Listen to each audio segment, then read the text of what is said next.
Hi everyone, welcome back to the channel. Please subscribe and come back often.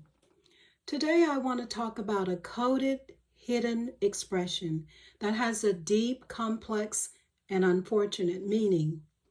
It was recently used by Donald Trump when referring to Kamala Harris. The term is low IQ. The question is, why does Trump say Harris has a low IQ? He hasn't interacted with her on an academic or business level. So what is he basing his assessment on? Trump is using the term low IQ as a dog whistle. This is a term that isn't offensive to the general population, but it carries a specific, often harmful meaning to a particular group. When he uses low IQ to describe Black people, he's tapping into a historical context. It's a way of sending a signal to people who share his views, but he's doing it without openly stating it. This type of language is designed to resonate with people who hold prejudiced views. When he dog whistles this way, he's reinforcing their racist beliefs without doing it openly. Donald Trump brags about having a very high IQ. It would be interesting to know what his IQ really is. Before I talk about his claim of having a high IQ and give logical reasons why that claim is questionable, I'd like to give some little-known history of the concept of IQ and the origin and purpose of the first IQ test and how they were used and later misused.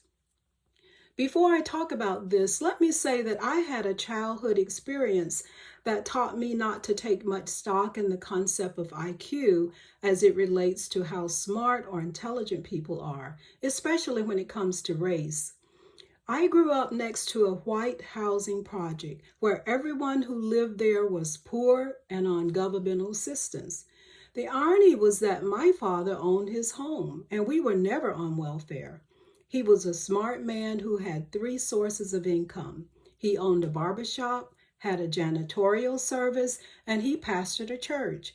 And this was in the 40s and 50s when the laws regarding race were very restricted.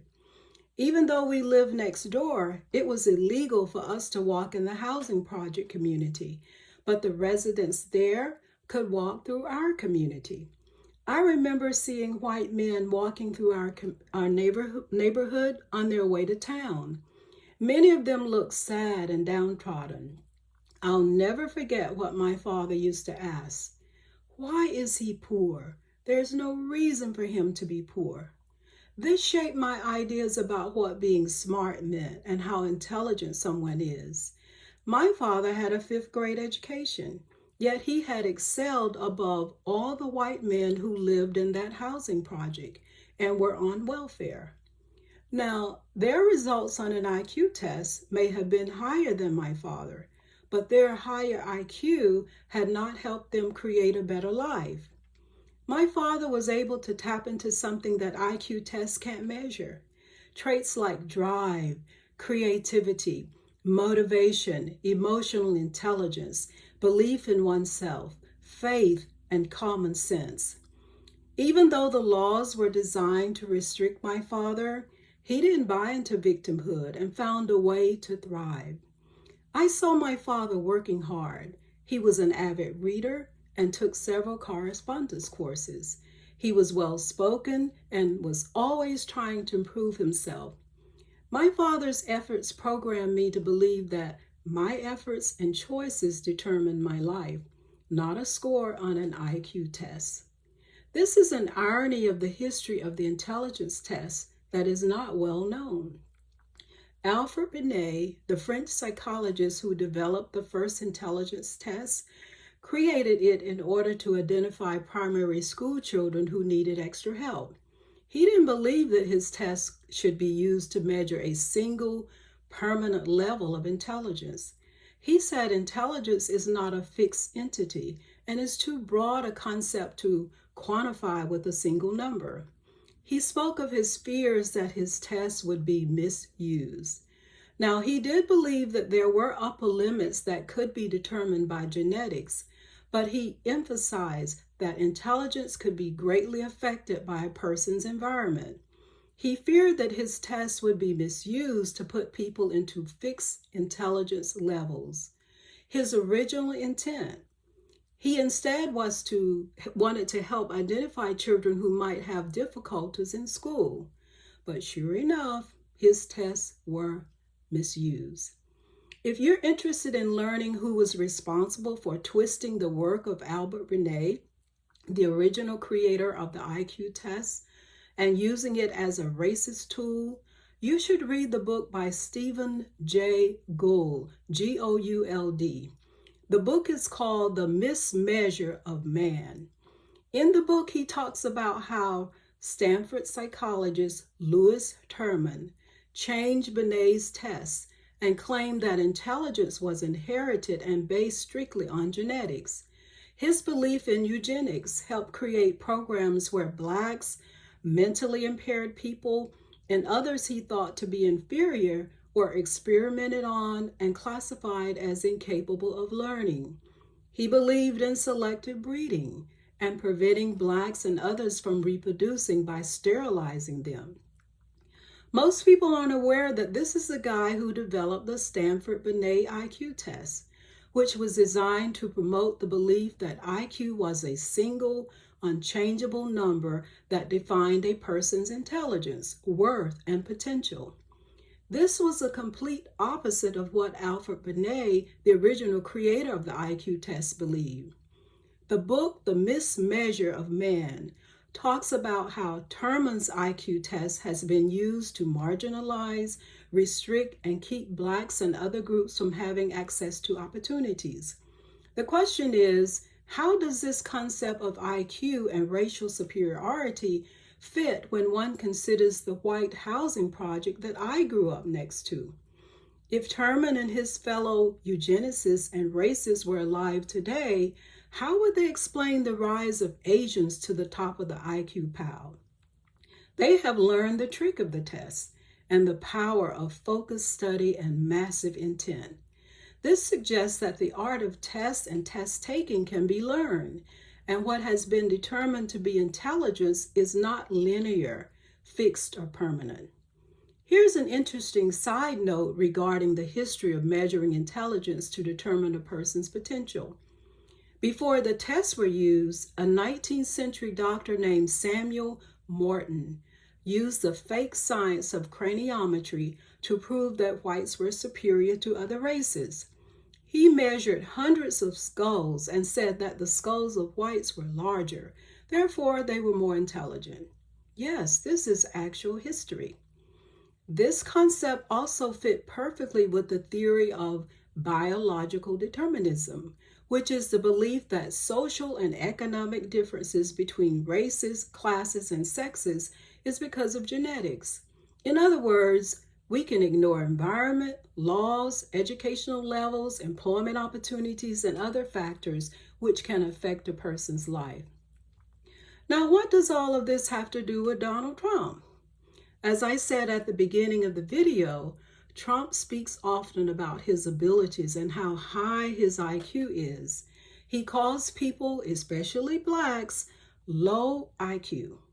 Here's some reasons why Trump's claims of being highly intelligent are questionable.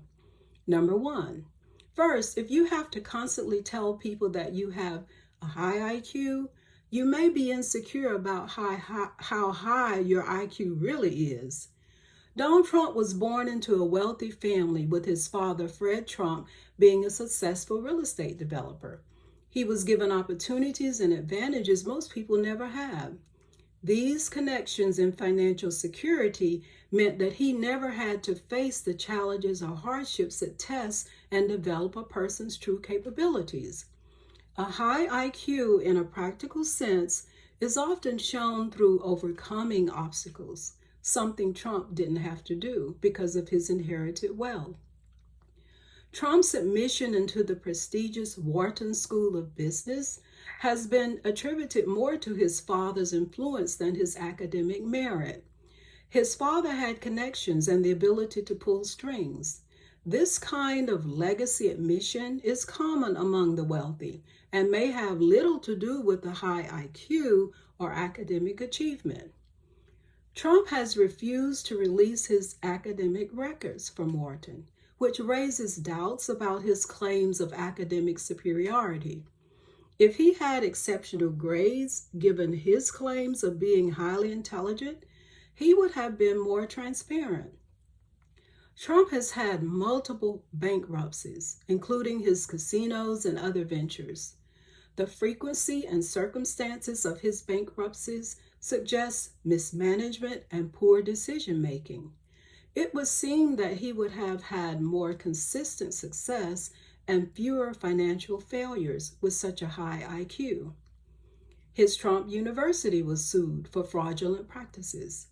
It was shut down and led to a settlement of $25 million for defrauding students.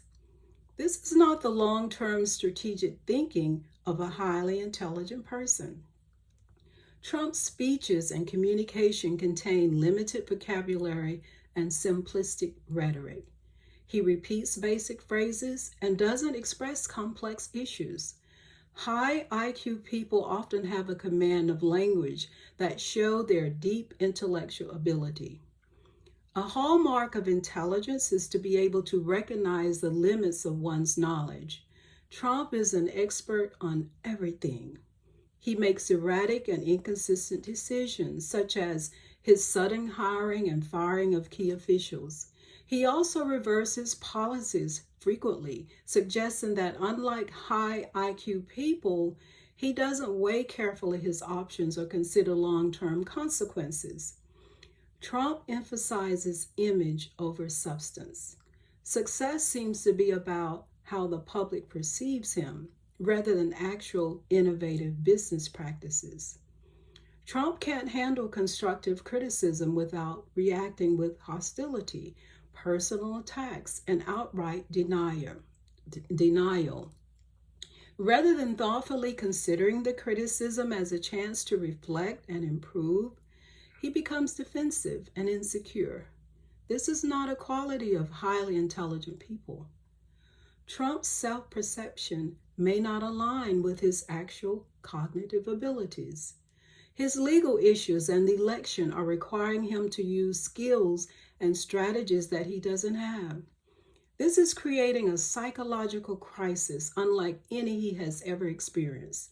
He will need to use every part of his high IQ to survive the crisis that he himself over many years has created. I hope you enjoyed this video. Thanks for watching, and don't forget to subscribe. Until next time, be well, be safe, and be prosperous.